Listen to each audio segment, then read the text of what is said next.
ओम शांति 15 जून 2026 प्रातः मुरली बाबा कहउछंती मीठे बच्चे अमर बाबा आसिछंती तुमको ज्ञानर तृतीय नेत्र देवा पाई। एबे तुमे माने तीनी लोक एवं तीनी काल को जानुछ। अमर बाबा आसिछंती तुमको ज्ञानर तृतीय नेत्र देवा पाई। एबे तुमे माने तीनी लोक एवं तीनी काल को जानुछ। प्रश्न आत्मिक पिता आत्मा मानकु केउ आधार रे संपत्ति देई थांती? आत्मिक पिता आत्मा मानकु केउ आधार रे संपत्ति देई थांती? उत्तर पाठ पढ़ा आधार रे। जेउ पिला माने भल भाबरे पाठ पढ़ुछंती देह अभिमान को छाड़ी देही अभिमानी होई रहिबार पुरुषार्थ करुछंती सेही मानकु ही बाबांकर संपत्ति मिली थाए। लौकिक पिता केवल निजर संतान को ही संपत्ति देई थांती, किंतु पारलौकिक पितांकर संबंध आत्मा मानक सहित रहिछि, सेथिपाई आत्मा मानकु ही संपत्ति देई थांती। गीत भोलेनाथ से निराला। ओम शांति। आत्मिक संतान माने एही मृत्यु लोकरु अमर लोक को जीवा पाई आत्मिक पितांक ठारू अमर कथा शुणुछंती। निर्वाण धाम को अमर लोक कहा जाए नाही। अमर लोक अर्थात जेउठारे तुमर अकाल मृत्यु हुए नाही, सेथिपाई ताको अमर लोक कहा जाउछि। रुहानी बाबा जहाँको अमरनाथ बोली कहा जाउछि। अमर लोक को नेबा पाई से निश्चित मृत्यु लोकरे ही कथा सुनाइबे। तीनोटी कथा भारत रे ही प्रसिद्ध अटे। अमर कथा, सत्यनारायणकर कथा, तिजरीर कथा। भक्ति मार्ग रे तो तिजरीर अर्थ केही हेले बुझु नाहांती। ज्ञानर तृतीय नेत्र ज्ञानर सागर बाबांक बिना आउ केही देई परिबे नाही। दुनिया रे मध्य केवल मिछ कथा ही सुनाउछंती। मिठा मिठा रुहानी संतान माने एबे जानी गलेनी जे आमको एबे ज्ञानर तृतीय नेत्र मिलुछि। जेउ तृतीय नेत्र द्वारा तुमे तीनी काल को तीनी लोक को जानी सारिछ। मूलवतन, सूक्ष्मवतन, स्थूलवतनर आदि मध्य अंतर रहस्य को मध्य जानी सारिछ। तेणु निजको त्रिकालदर्शी बोली भाबुछ। तुम मिठा मिठा संतान मानक व्यतीत सृष्टि रे आउ केही त्रिकालदर्शी होई न थांती। तीनी काल अर्थात सृष्टिर आदि मध्य अंत को जानी न थांती। मूलवतन, सूक्ष्मवतन, स्थूलवतन को अनेक जानिछंती, किंतु तीनी कालर आदि मध्य अंत को केही हेले जानी नाहांती। एबे मिठा मिठा रुहानी संतान माने रुहानी बाबांक ठारू ज्ञान शुणुछंती। आमे तांकर संतान होइछु। थरे मात्र तुम रुहानी संतान मानकु रुहानी बाबा मिलिछंती। बाबा आत्मा मानकु पाठ पढ़ाउछंती एवं अन्य माने समस्ते देह अभिमानी होइथिबा कारणरु कहुछंती मु एही पाठ पढ़ुछि, मु एहा करुछि। तेणु देह अभिमान आसी जाउछि। वर्तमान एही संगम जुगरे रुहानी बाबा आसी रुहानी पिला मानकु कहुछंती तुमे भल भाबरे पाठ पढ़। प्रत्येक संतान बाबांक ठारू संपत्ति नेबार अधिकारी अटंती, काहेकि ना समस्ते तांकर रुहानी संतान अटंती ना। लौकिक संबंध रे केवल संतान ही संपत्तिर अधिकारी होइथाए, किंतु एही पारलौकिक संबंध रे समस्त संतान मानकु आत्मा मानकु संपत्ति मिलुछि।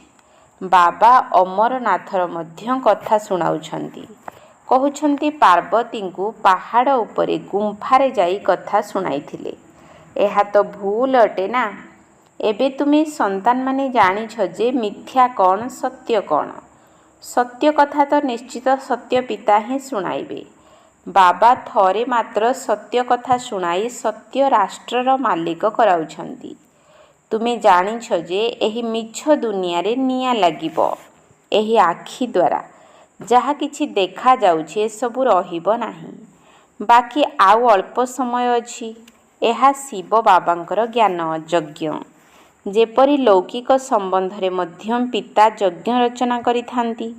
କେହି ରୁଦ୍ର ଯଜ୍ଞ ରଚନା କରିଥାନ୍ତି, କେହି ଗୀତା ଯଜ୍ଞ, କେହି ପୁଣି ରାମାୟଣ ଯଜ୍ଞ ରଚନା କରିଥାନ୍ତି।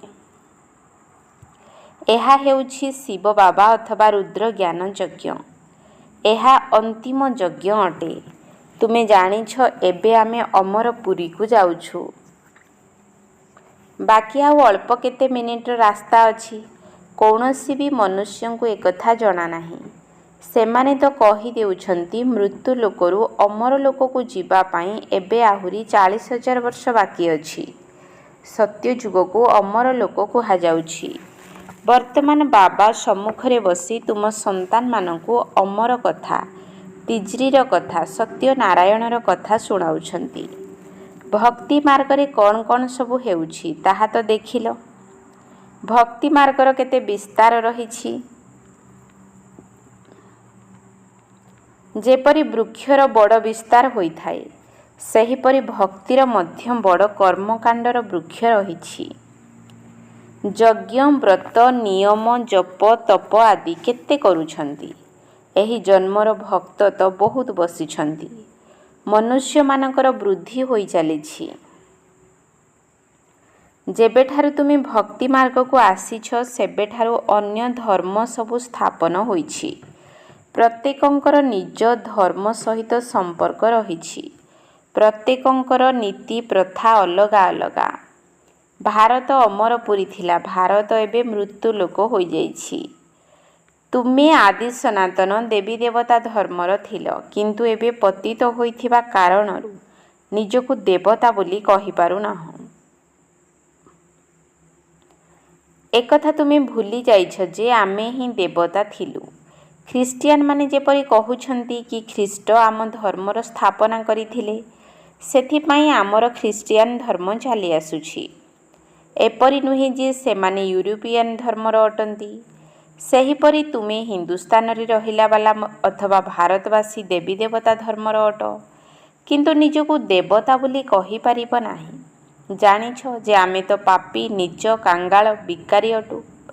ଭକ୍ତି ମାର୍ଗରେ ମନୁଷ୍ୟ ଦୁଃଖୀ ହେଲେ ବାବାଙ୍କୁ ହିଁ ଡାକିଥାନ୍ତି।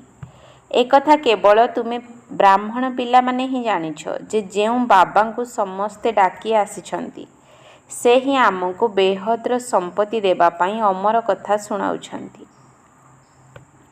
ଆମେ ଅମରପୁରୀର ମାଲିକ ହେବୁ। ଅମରପୁରୀକୁ ସ୍ୱର୍ଗ କୁହାଯାଉଛି। ତୁମେ କହୁଛ ଆମେ ସ୍ୱର୍ଗବାସୀ ହେବା ପାଇଁ ପୁରୁଷାର୍ଥ କରୁଛୁ। କଳିଯୁଗରେ ମନୁଷ୍ୟ ମୃତ୍ୟୁବରଣ କଲେ କହିଥାନ୍ତି ସ୍ୱର୍ଗବାସୀ ହେଲେ। ତେବେ ସିଏ କ'ଣ ସ୍ୱର୍ଗକୁ ଯିବା ପାଇଁ କିଛି ପୁରୁଷାର୍ଥ କରିଛନ୍ତି? ତୁମେ ତ ଅମରପୁରୀ ବୈକୁଣ୍ଠକୁ ଯିବା ପାଇଁ ପୁରୁଷାର୍ଥ କରୁଛ। ତେବେ ପୁରୁଷାର୍ଥ କରାଇଲା ବାଲା କିଏ? ଅମର ବାବା, ଯାହାଙ୍କୁ ଅମରନାଥ ମଧ୍ୟ କୁହାଯାଉଛି। ଏହି ଯଜ୍ଞକୁ ପାଠଶାଳା ମଧ୍ୟ କୁହାଯାଏ। ଅନ୍ୟ କୌଣସି ପାଠଶାଳାକୁ ଯଜ୍ଞ କୁହାଯିବ ନାହିଁ।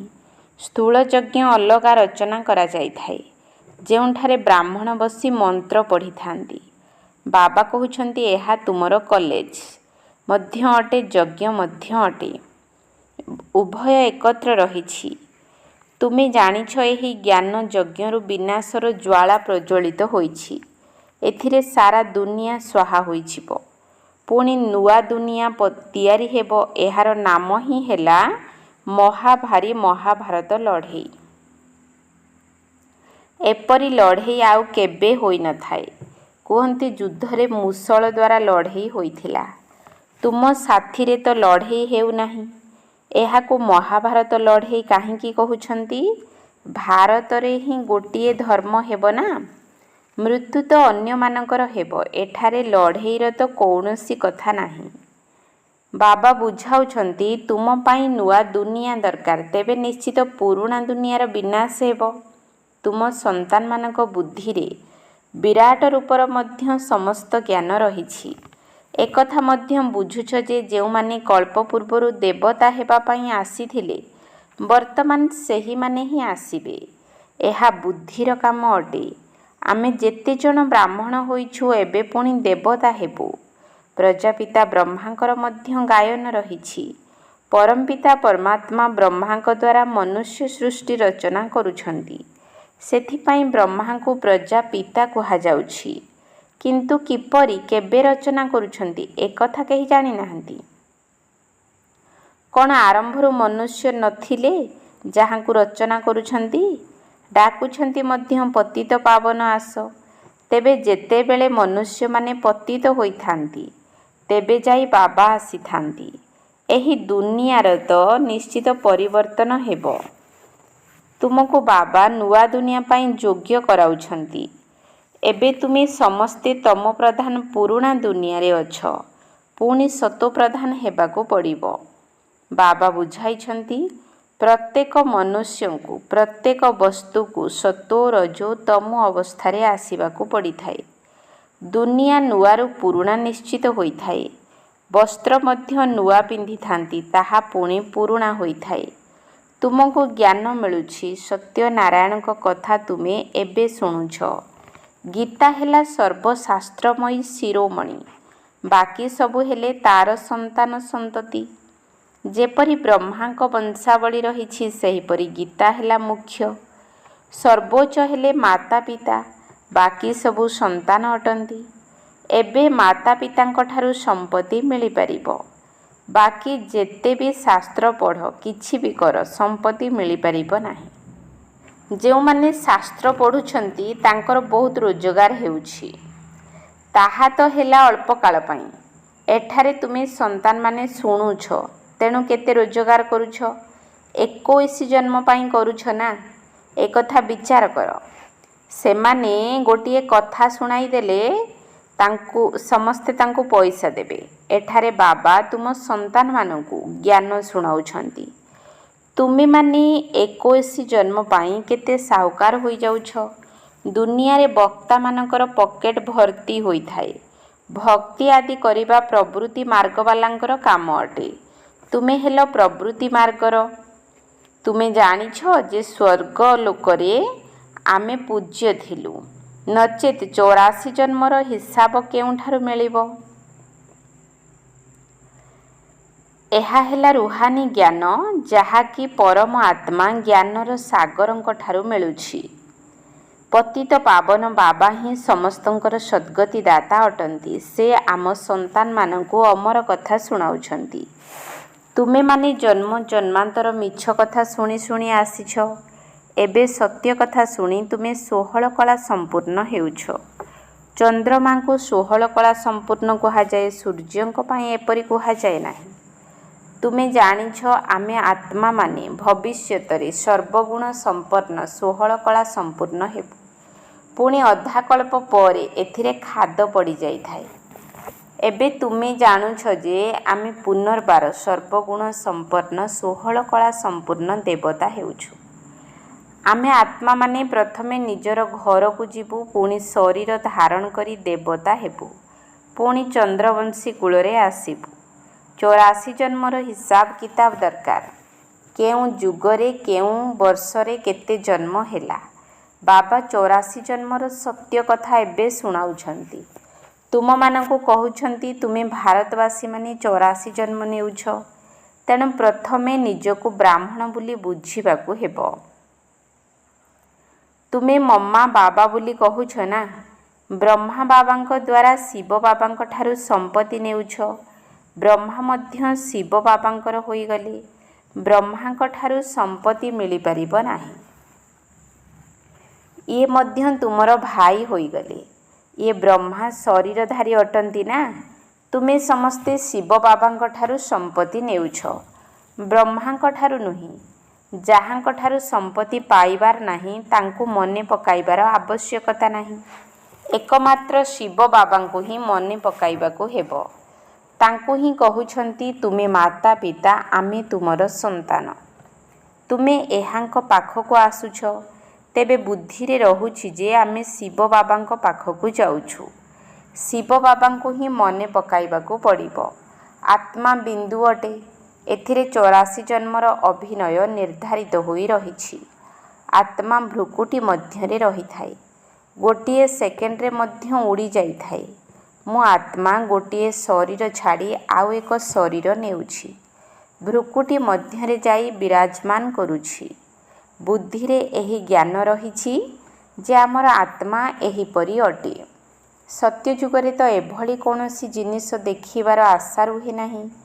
ଦିବ୍ୟ ଦୃଷ୍ଟି ଦ୍ୱାରା ଆତ୍ମାକୁ ଦେଖିପାରିବ, ଏହି ଆଖି ଦ୍ୱାରା ଦେଖିବାର କୌଣସି କଥା ନାହିଁ। ଭକ୍ତି ମାର୍ଗରେ ହିଁ ସାକ୍ଷାତକାର କରିଥାନ୍ତି। ଯେପରି ରାମକୃଷ୍ଣଙ୍କର ଶିଷ୍ୟ ବିବେକାନନ୍ଦ ଥିଲେ। ସେ କହିଲେ ଯେ ମୁଁ ସମ୍ମୁଖରେ ବସିଥିବା ସମୟରେ ଅନୁଭବ କଲି ଯେ ତାଙ୍କଠାରୁ ଆତ୍ମା ବାହାରି ମୋ ଶରୀରରେ ପ୍ରବେଶ କରିଗଲା। କିନ୍ତୁ ଏହିପରି କିଛି ହୋଇନଥାଏ। ଆତ୍ମା କିପରି ଗୋଟିଏ ଶରୀର ଛାଡ଼ି ଅନ୍ୟ ଶରୀରରେ ପ୍ରବେଶ କରିଥାଏ, ଏସବୁ କଥା ତୁମମାନଙ୍କୁ ବୁଝାଯାଉଛି। ଏବେ ତୁମେ ବୁଝୁଛ ଆମେ ଅମର ଲୋକକୁ ଯିବା ପାଇଁ ପୁରୁଷାର୍ଥ କରୁଛୁ। ଅମର ଲୋକରେ ଆମେ ଜନ୍ମ ନେବୁ। ସେଠାରେ ଆମେ ଗର୍ଭମହଲରେ ରହିବୁ। ଏଠାରେ ତ ଗର୍ଭ ଜେଲରେ ରହି ବହୁତ ତ୍ରାହି ତ୍ରାହି କରୁଛନ୍ତି। ବର୍ତ୍ତମାନ ଅଧାକଳ୍ପ ପାଇଁ ବାବା ତୁମକୁ ସବୁ ଦୁଃଖରୁ ମୁକ୍ତ କରୁଛନ୍ତି। ତେଣୁ କେତେ ସ୍ନେହର ସହିତ ଏପରି ବାବାଙ୍କୁ ମନେ ପକାଇବା ଉଚିତ। ଆଚ୍ଛା, ମିଠା ମିଠା ଶିକିଲ ଦିଏ ସନ୍ତାନମାନଙ୍କ ପ୍ରତି ମାତା ପିତା ବାପ ଦାଦାଙ୍କର ମଧୁର ସ୍ନେହ ସମ୍ପନ୍ନ ଶୁଭେଚ୍ଛା ଏବଂ ସୁପ୍ରଭାତ। ଆତ୍ମିକ ପିତାଙ୍କର ଆତ୍ମିକ ସନ୍ତାନମାନଙ୍କୁ ନମସ୍ତେ।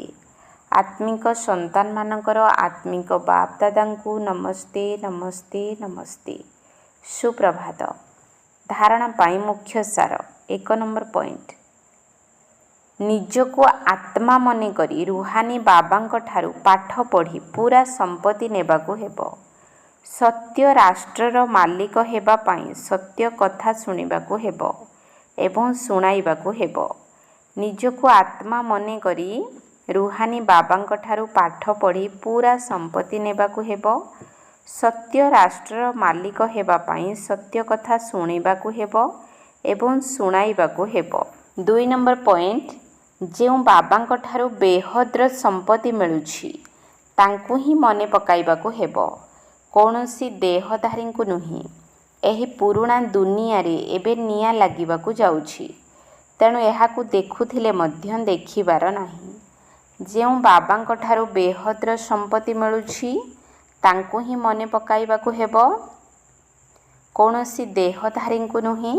ଏହି ପୁରୁଣା ଦୁନିଆରେ ଏବେ ନିଆଁ ଲାଗିବାକୁ ଯାଉଛି, ତେଣୁ ଏହାକୁ ଦେଖୁଥିଲେ ମଧ୍ୟ ଦେଖିବାର ନାହିଁ। ବରଦାନ।